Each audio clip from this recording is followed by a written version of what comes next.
वसुदेवसुतं देवं कंसचारूढमर्दनं देवकी परमानन्दं कृष्णं वन्दे जगद्गुरुं। शान्ताकारं भुजगशयनं पद्मनाभं सुरेशं विश्वाधारं गगनसदृशं मेघवर्णशुभांगं लक्ष्मीकान्तकमलनयनं योगविद्यारिणगम्यं वन्दे विष्णुभवहरं सर्वलोकैकनाथं। नारायणं नमस्कृत्य नरं चैव नरोत्तमं देवीं सरस्वतीं व्यासं ततो जयमुदीरये। बोलो भागवत भगवान की जय। प्रिय भक्तजनों, आज की वीडियो में हम आपको श्रीमद् भागवत महापुराण के पंचम स्कंद के 9वें अध्याय की कथा सुनाएंगे, जिसमें कि भरत जी का ब्राह्मण कुल में जन्म यानी जड़ भरत की कथा का वर्णन सुनाएंगे। तो सभी भक्तजन हमारी श्रीमद् भागवत महापुराण की कथा को बड़े श्रद्धा भाव और प्रसन्नचित्त मन से सुने। जो भक्त हमारे चैनल पर नए आए हैं, जिन्होंने अभी तक हमारे चैनल को सब्सक्राइब किया है, वो हमारे चैनल को सब्सक्राइब करें, वीडियो को लाइक करें और कमेंट में ओम नमो भगवते वासुदेवाय अवश्य लिखें। आइए भक्तों, कथा को प्रारंभ करते हैं। बोलो भागवत भगवान की जय, बोलो व्यास भगवान की जय, बोलो सुखदेव भगवान की जय, बोलो परीक्षित महाराज की जय।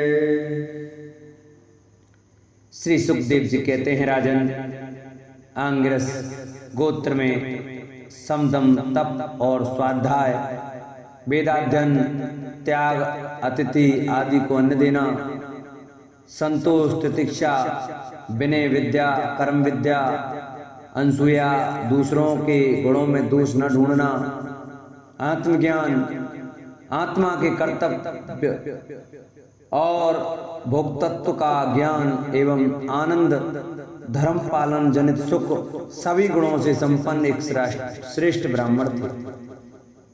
उनकी बड़ी स्त्री से उन्हीं के समान विद्याशील, आचार, रूप और उदारता आदि गुणों वाले 9 पुत्र हुए तथा छोटी पत्नी से एक ही साथ एक पुत्र और एक कन्या का जन्म हुआ। इन दोनों में जो पुरुष था वह परम भागवत राजर्षि शिरोमणि भरत ही थे। वे मृग शरीर का परित्याग करके अंतिम जन्म में ब्राह्मण हुए थे, ऐसा महापुरुषों का कथन है। इस जन्म में भी भगवान की कृपा से अपनी पूर्व जन्म परंपरा का स्मरण रहने के कारण वे इस आशंका से कि कहीं फिर कोई विघ्न उपस्थित न हो जाए, अपने स्वजनों के संग से भी बहुत डरते थे।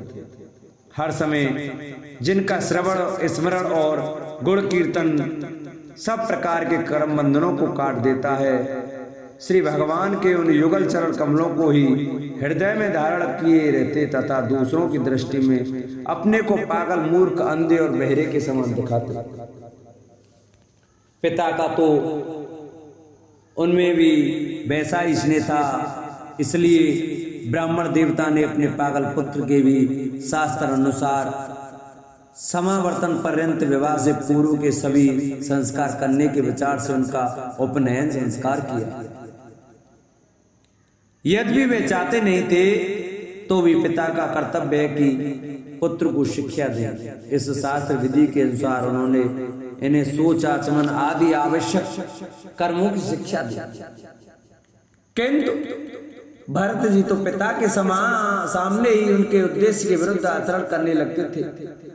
पिता चाहते थे कि वर्षा काल में इसे विद्याध्ययन आरंभ करा दूं, किंतु बसंत और ग्रीष्म ऋतु के चैत्र, वैशाख, जेठ और आषाढ़ 4 महीनों तक पढ़ाते रहने पर भी वे इन्हें व्याति और सुरो मंत्र प्रवण के सहित त्रिपदा गायत्री भी अच्छी तरह याद न करा सकते। ऐसा होने पर भी अपने इस पुत्र में उनका आत्मा के समान अनुराग था, इसलिए उसकी प्रवृत्ति न होने पर भी वे पुत्र को अच्छी तरह शिक्षा देनी चाहिए। इस अनुचित आग्रह से उसे सोच, वेदाध्ययन, व्रत, नियम तथा गुरु और अग्नि की सेवा आदि ब्रह्मचर्याश्रम के आवश्यक नियमों की शिक्षा देते ही रहे।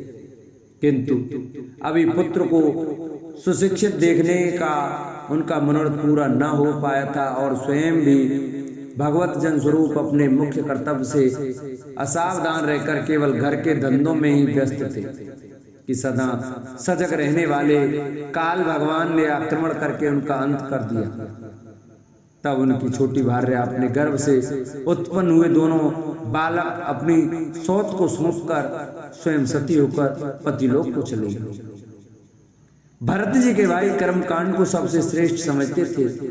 वे ब्रह्म ज्ञान स्वरूप पराविद्या से सर्वथा अनभिज्ञ थे, इसलिए उन्हें भरत जी का प्रभाव भी ज्ञात नहीं था। वे उन्हें निरामूर्ख समझते थे। अतः पिता के परलोक से दाने पर उन्होंने उन्हें पढ़ाने लिखाने का आग्रह छोड़ दिया।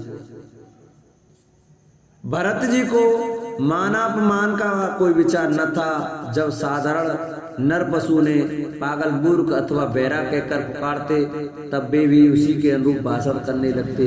कोई भी उनसे कुछ भी काम कराना चाहते तो वे उनकी इच्छा के अनुसार कर देते। बेगार के रूप में, मजदूरी के रूप में, मांगने पर अथवा बिना मांगे जो भी थोड़ा बहुत अच्छा या बुरा अन्न उन्हें मिल जाता उसी को जीव का जरा भी स्वाद न देखते हुए खा लेते।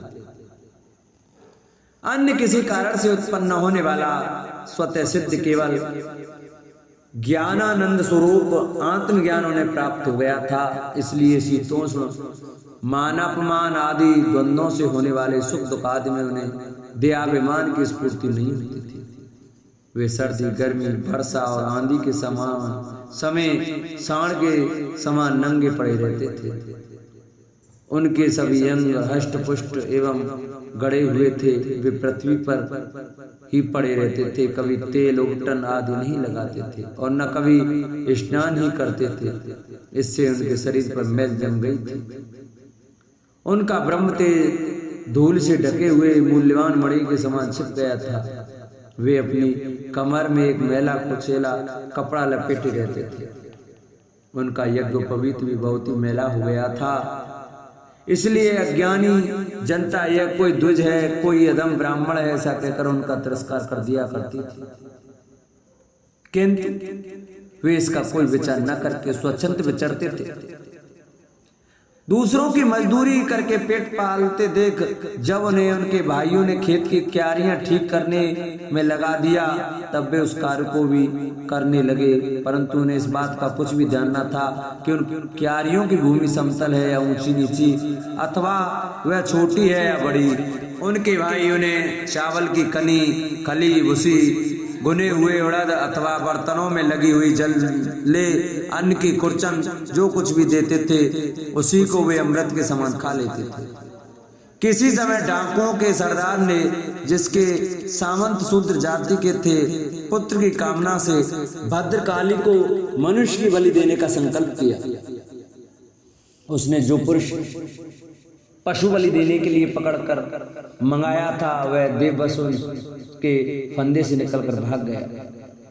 उसे ढूंढने के लिए उसके सेवक चारों ओर दौड़े, किंतु अंधेरी रात में आधी रात के समय कहीं उसका पता न लगा। इसी समय देव युग से अकस्मात उनकी दृष्टि उन आंगिर संगोत्रीय ब्राह्मण कुमार पर पड़ी जो वीरासन बैठे हुए मृग वारादि जीवों से खेतों की रखवाली कर रहे थे।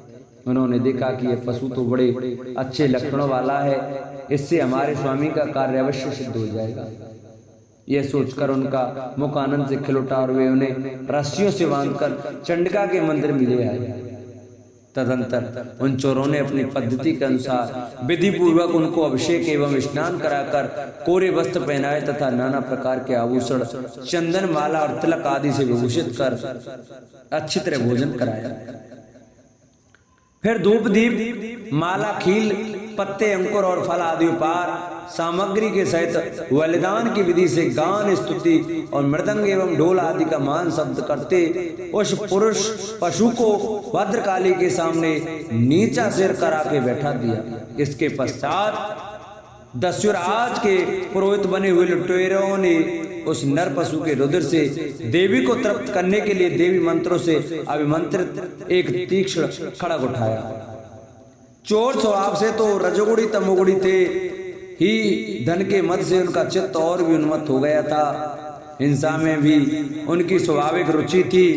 इस समय तो वे भगवान के अंश स्वरूप ब्राह्मण कुल का तिरस्कार करके स्वच्छंदता से कुमार की ओर बढ़ रहे थे। आपत्ति काल में भी जिस हिंसा का अनुमोदन किया गया है उसमें भी ब्राह्मण वध का सर्वथा निषेध है, तो भी वे साक्षात ब्रह्म भाव को प्राप्त हुए। वैरहीन तथा समस्त प्राणियों के स्वद एवं ब्रह्मर्षि कुमार की बलि देना चाहते थे। यह भयंकर कुकर्म देखकर देवी भद्रकाली के शरीर में अति दुस्सह ब्रह्म तेज से दाह होने लगा और वे एकाएक मूर्ति को फोड़कर प्रकट हो गए। अत्यंत असहनशीलता और क्रोध के कारण उनकी भुएं चढ़ी हुई थी तथा कराल डालों और चढ़ी हुई लाल आंखों के कारण उनका चेहरा बड़ा भयानक जान पड़ता था। उनके उस विकराल वेश को देखकर ऐसा जान पड़ता था मानो वे संसार का सार कर डालेंगे। उनके क्रोध से तड़क कर बड़ा भीषण अट्टहास किया और उछलकर उस अभिमंत्रित खड्ग से ही उन सारे पापियों के सिर उड़ा दिए और अपने गणों के सहित उनके गले से बहता हुआ गरम गरम रुधिर रूप आसव पीकर अति उन्मत्त हो उच्च स्वर से गाती और नाचती हुई उन सिरों को ही गेंद बनाकर खेलने लगी। सच है, महापुरुषों के प्रति किया हुआ अत्याचार रूप अपराध इसी प्रकार ज्यों का त्यों अपने ही ऊपर पड़ता है। परीक्षित, जिनकी दयाभिमान रूप सुदृढ़ हृदय ग्रंथि छूट गई हैं, जो समस्त प्राणियों के स्वदेव आत्मा तथा वैरीहीन हैं, साक्षात भगवान ही भद्रकाली आदि भिन्न भिन्न रूप धारण करके अपने कभी न चूकने वाले कालचक्र रूप श्रेष्ठ शास्त्र से जिनकी रक्षा करते हैं और जिन्होंने भगवान के निर्भय चरण कमलों का आश्रय ले रखा है, उन भगवत भक्त परमहंसों के लिए अपना सिर कटने का अवसर आने पर भी किसी प्रकार व्याकुल न होना यह कोई आश्चर्य की बात नहीं। बोलो भागवत भगवान की जय। जिन भक्तों को हमारी ये श्रीमद् भागवत महापुराण की कथा अच्छी लगी हो वो हमारी वीडियो को ज़्यादा से ज़्यादा शेयर करें। जिन्होंने चैनल को सब्सक्राइब नहीं किया है वो हमारे चैनल को सब्सक्राइब करें, वीडियो को लाइक करें और कमेंट में ओम नमो भगवते वासुदेवाय अवश्य लिखें। बोलो भागवत भगवान की जय।